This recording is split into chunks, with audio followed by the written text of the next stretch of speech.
Tantor Audio, a division of Recorded Books, presents My Mother's Ring, a Holocaust Historical Novel, by Dana Fitzwater Cornell, narrated by Mel Foster. Disclaimer. While specific characters in this novel are historical figures, and certain events did occur, this is a work of fiction. All other characters and events, including the protagonist, are the author's creation. Any resemblance to actual events or persons, living or dead, is entirely coincidental. Thank you to Brent Cornell for his love and support during the completion of this book. Prologue. I have kept my secret silent for far too long. I have neither acknowledged nor shared my past, my former life. I have buried it deep down, afraid to unearth even a segment of it for fear that it would cause everything to sink in around me, suffocating my present existence. It's easier to ignore the tattoo on my arm, ignore the limp in my step, and ignore the disrupted sleep of my nights. But here I am, 68 years later, feeble and nearly removed from this earth. If I don't write all of this down, my story will fade into the darkness, like the 11 million other stories that never had a chance to be told. It is for them, for their memories, and for the lives they were cheated out of, that I write this book. Nearly 7 decades have passed, and I've likely forgotten exact dates and locations, even some situations. But these are not as important as the material that I have to unfold. The passage of time may have distorted my memories, but no amount of time can erase my emotions. The vivid events that I lived through have remained imprinted in my mind just as if they were sewn into my existence. I have purposely omitted certain names and other specifics, for I felt that their inclusion might detract from, rather than enhance, the story. The millions of us affected by the Nazi regime were of different faiths, lived in various countries, had diverse educational backgrounds, and were of different socio-economic classes, and yet we were all impacted. Much like a police report documenting witnesses' testimonies of an accident, each person who writes about this period of history will focus on specific aspects. Each story, each unique observation, brings an enhanced dish to the table of knowledge. My goal in writing this memoir is to attempt to capture the emotion, the fear, the uncertainty, the desolation of that time. It is my intention to send the overarching message about what life was like from my perspective, as I remember it, during the tumultuous years of the Holocaust. I understand that my story may be difficult for some people to swallow. For this reason, don't treat my book as a breezy beach read, something you can pick up and absorb lightly, racing through to the last page. Read this in small doses, taking time to reflect. You will come across graphic and disturbing descriptions that may stir up uncomfortable images and feelings. But these are part of my story. They are also representative of what other victims experienced. It is my hope that after digesting my words, you will have developed a greater appreciation for the world around you, for your life, for your family, and for everything that is significant to you. During stressful times, know that you are the captain of the course of your life, maybe not in what cards you are dealt, but in how you choose to arrange them. Please listen as I retell my experiences, my hellish encounters, during this war-torn period of our world's history. Chapter 1. My life, as I had always known it, ended at the age of 17. Or maybe it would be more appropriate to say that my life was put on hold for 6 years, soon after I turned 17. No, I didn't suffer from an intense illness and lapse into a coma, only to miraculously awake years later and continue on where I left off. Instead, I had to feel every moment, every ache of the devastation the Nazis imposed on my family and millions of others like us during World War II. I wish I could say that the pains ceased when the war stopped, but that would be a lie. Some aches never disappear. I am just one of many Holocaust survivors, and although my story is no more important or interesting than anyone else's, stories like mine must be told before there are none of us left to tell them. Perhaps I should start from the beginning by relaying the 17 years I lived on this earth before the chaos really took its toll. My name is Henryk Frankowski, and I was born into a middle-class family on the outskirts of Warsaw, Poland, on August 26, 1922. My parents, Stefan and Helena, provided my brother Mendel, born 18 months after me, and my much younger sister Blima, born in 1938, and me with a comfortable, stable life. My father worked hard establishing his name amongst the array of local shoemakers in the city, while my mother, like so many other mothers during that time, stayed at home attending to the details required to care for the household. My mother was rather short, no taller than 160 centimeters, 5'3", and had wavy, coarse, dark chestnut hair and rich, chocolate-colored eyes. Her skin was clear and fair, and her white cheeks reminded me of cumulus clouds when she smiled, although they turned into flushed apples when she was anxious or upset. She was a stunning, sensitive, petite woman who respected the fashions of the time, sewing skirts and dresses to keep in style. With a kind heart and a nurturing personality, she was born to be a mom. Father, on the other hand, stood taller than 183 centimeters, 6 feet, and had rich black hair and intense hazel eyes. A cigarette pressed between his lips like it was an extension of his mouth. His thoughts always appeared to be resting in another world. He had a domineering presence, but a quite reserved personality, except when he was angered. He took life very seriously, and focused more so on being a good provider than on being an attentive dad, or so it seemed to me at the time.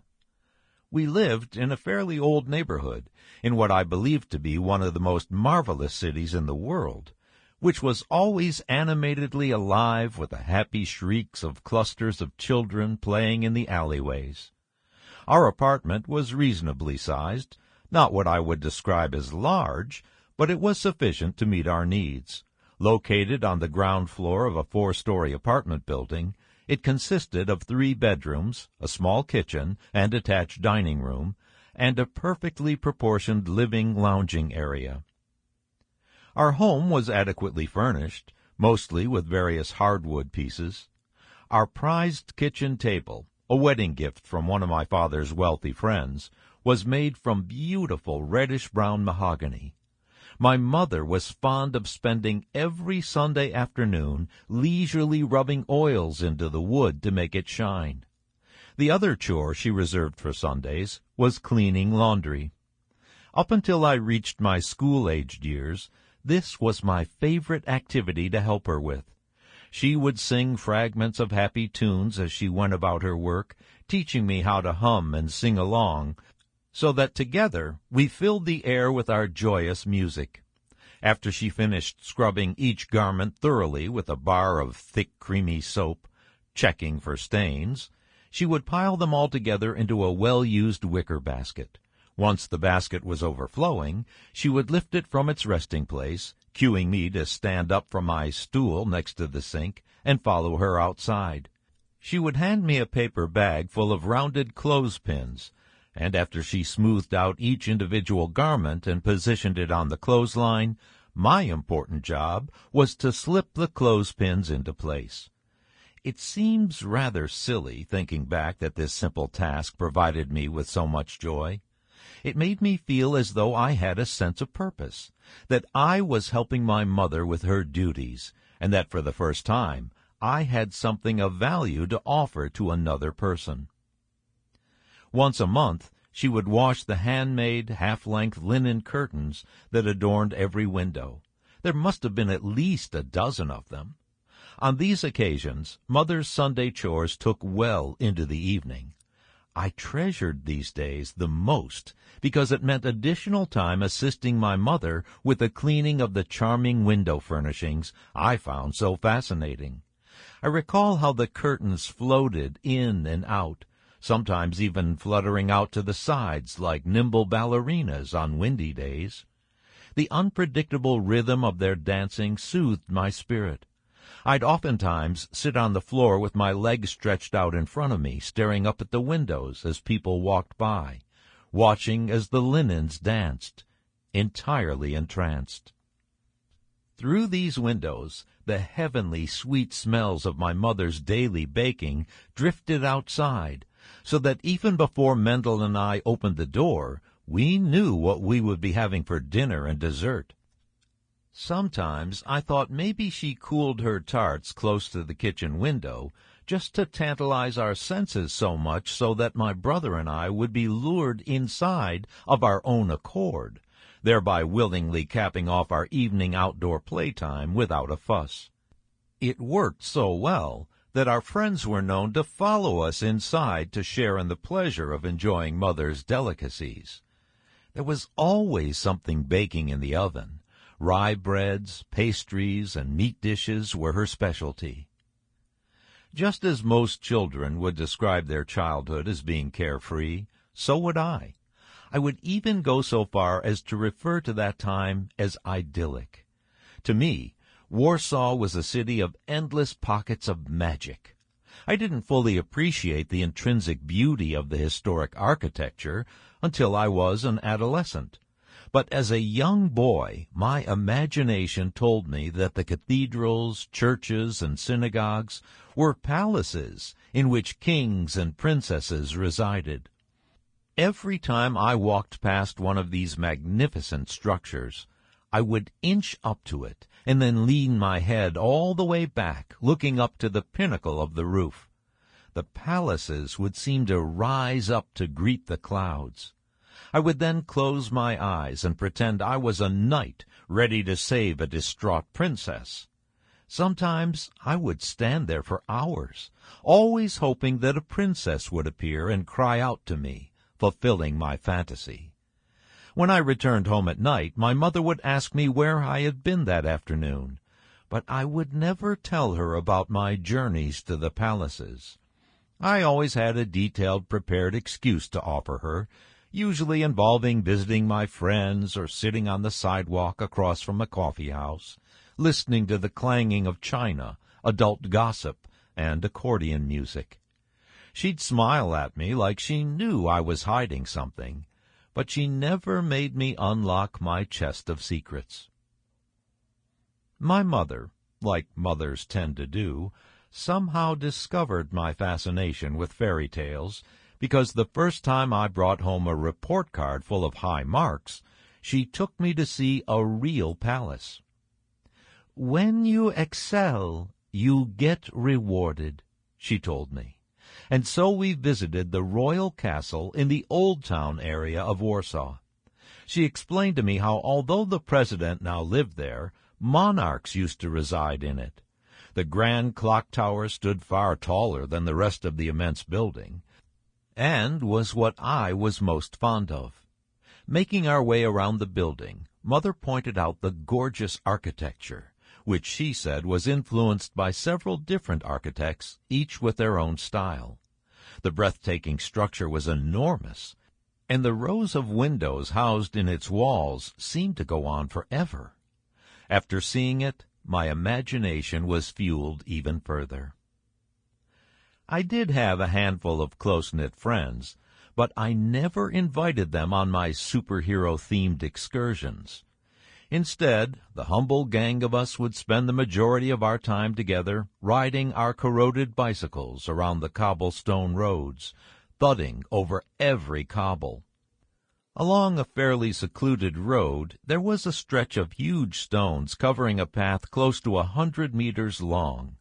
My buddies and I would make a contest out of riding along this rough patch, racing, and trying to see who could recite the most of a generic sentence out loud without screaming or breaking.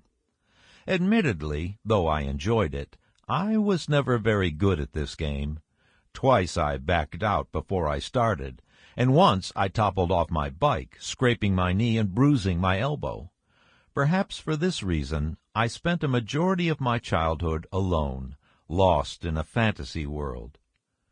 Birthdays came and went, and as I got older, I would at times invite my younger brother on my outings with friends, sometimes by choice, and sometimes by my parents' command. But he was more of an annoyance to the group than anything else. Mendel would nag and whine so much that there were many times I was forced to leave the group's adventures and take him home. The cause for his complaining was not self-imposed, however.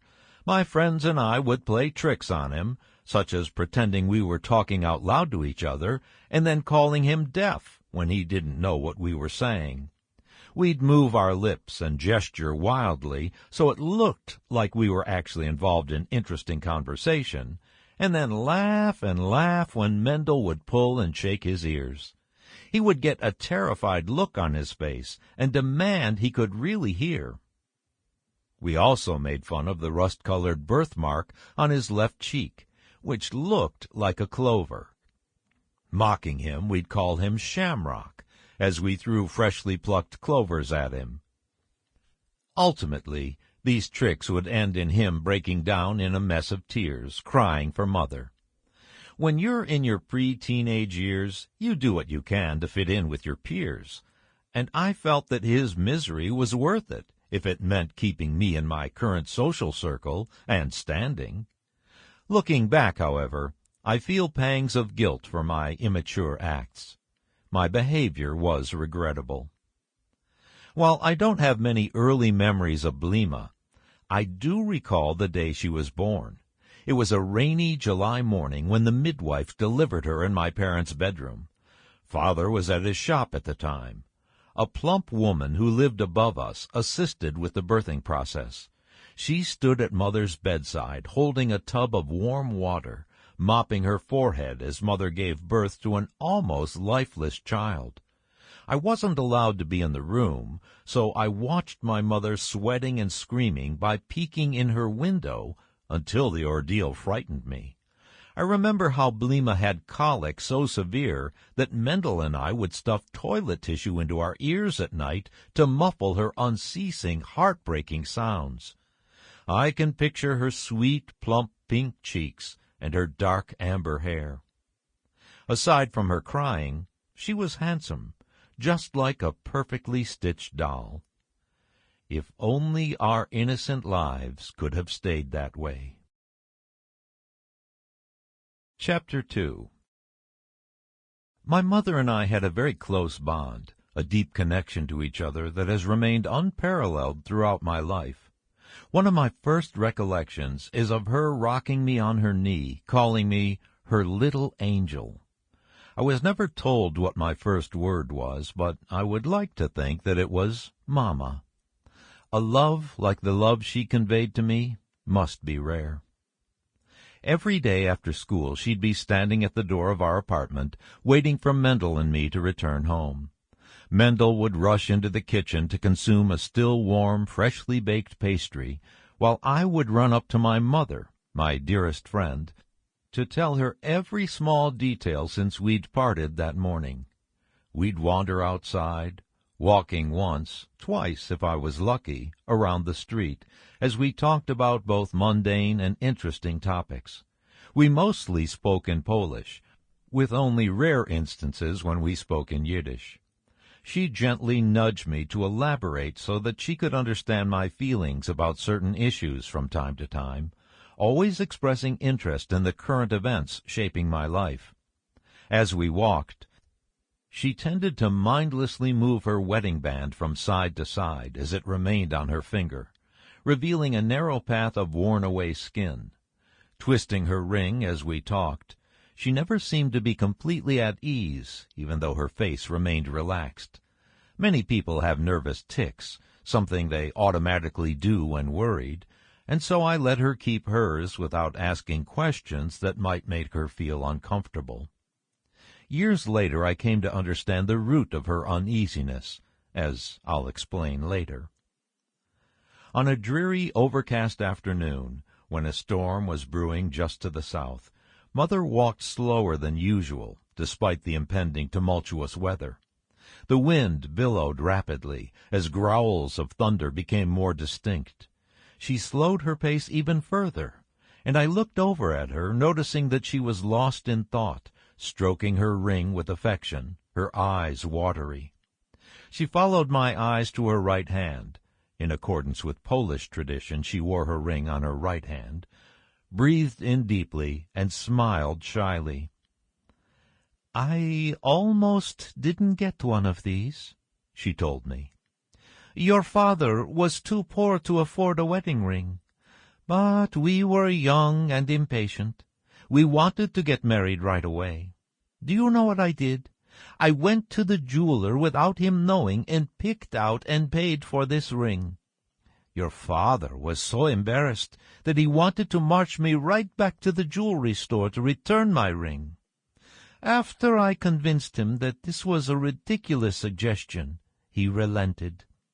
He was ashamed that he couldn't provide for me, but I didn't marry him because I wanted him to buy me nice things.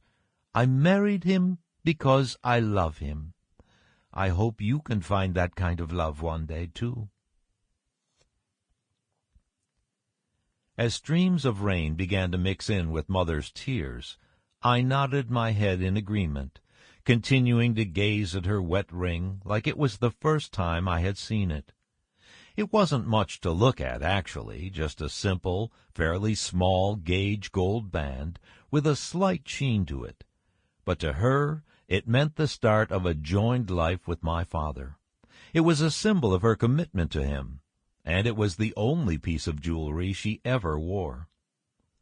After that conversation, my mother elaborated on her courtship with my father, how he used to pick her flowers because he couldn't afford to buy her a bouquet, and how he was so nervous around her parents the first time he had dinner with them that his trembling hands caused him to miss his mouth and spill his wine all over his nicest shirt, sharing details of how much she treasured her ring because of the family it represented.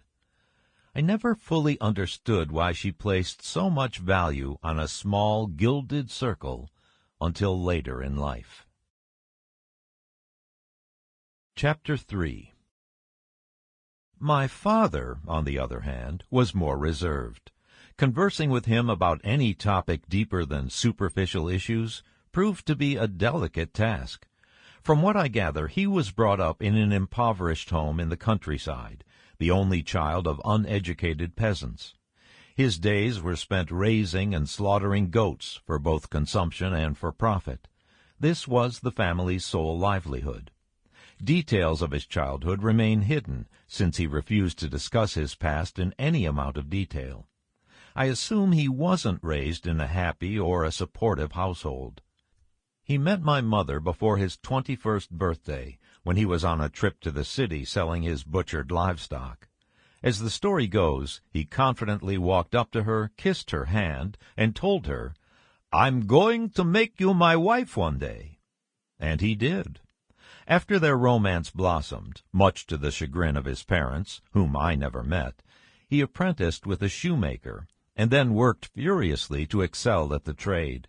Less than 5 months after their first encounter, my mother and father were married. I came into this world 11 months later.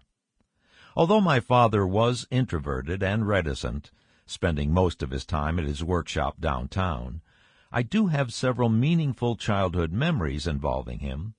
One entails a much-anticipated visit to the zoo.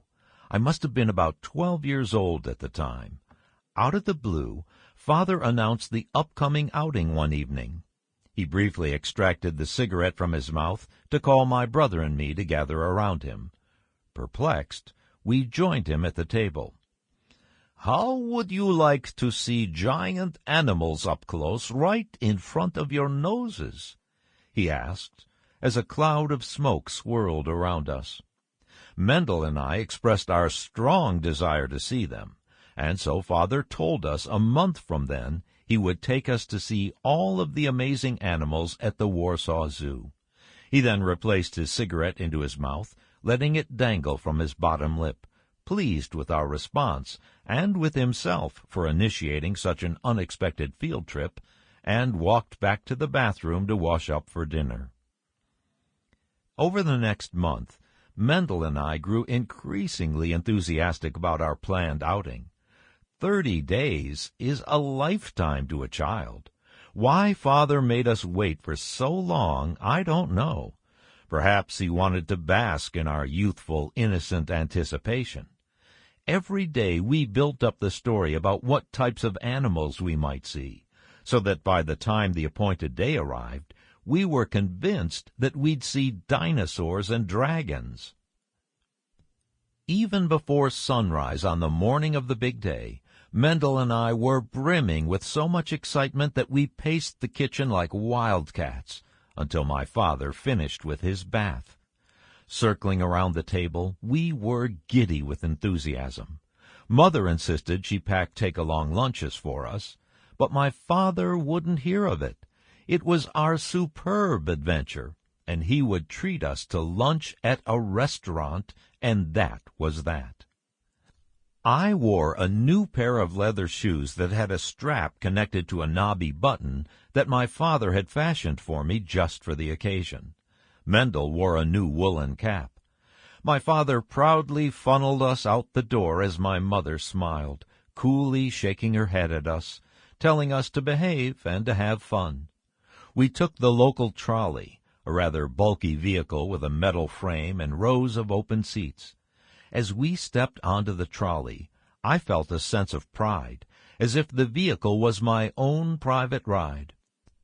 We rumbled along the streets, pausing at random intervals to collect other passengers, making our way to our destination. Approaching the zoo, Mendel and I locked our eyes on the entrance, willing the trolley to halt. It was like nothing I had ever experienced before. It was, after all, my first time visiting a zoo, although I had read about such places before in books. The humongous, delicate giraffes and hefty, robust elephants were like something straight out of my fantasy novels. We walked along looking at all of the cages, turning our heads left and right, afraid to miss anything. Father helped us break through the crowds and boosted us up high so that we could see over the railings. He was uncharacteristically in tune with us and our needs. It was truly a perfect afternoon, including lunch at an outdoor cafe. By the end of the day, both Mendel and I dreamed of growing up to be zookeepers, but the idea buzzed around in our impressionable minds for about as long as it took us to come up with. That day, I learned for the first time how much my father loved us, even though he could never find the words to tell us. Chapter 4. Mother stressed the importance of being what she referred to as culturally well-rounded. Simply put, she wanted her children to have an appreciation for various types of art, including music, theater, literature, etc.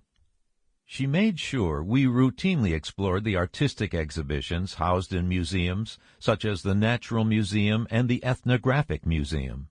Numerous afternoons were spent sitting outside in the park, listening to an overly emotional amateur poet recite his latest creative work. Although Mother wished we could attend the theater and symphony, we didn't have the resources to do so. There was one occasion, however, when she scraped together enough money to take Mendel and me to the symphony. We sat in the back of the grand performance hall, dressed in our finest clothing, eager for the music to start. By the time the lights dimmed and the red velvet curtain opened, I was already mesmerized.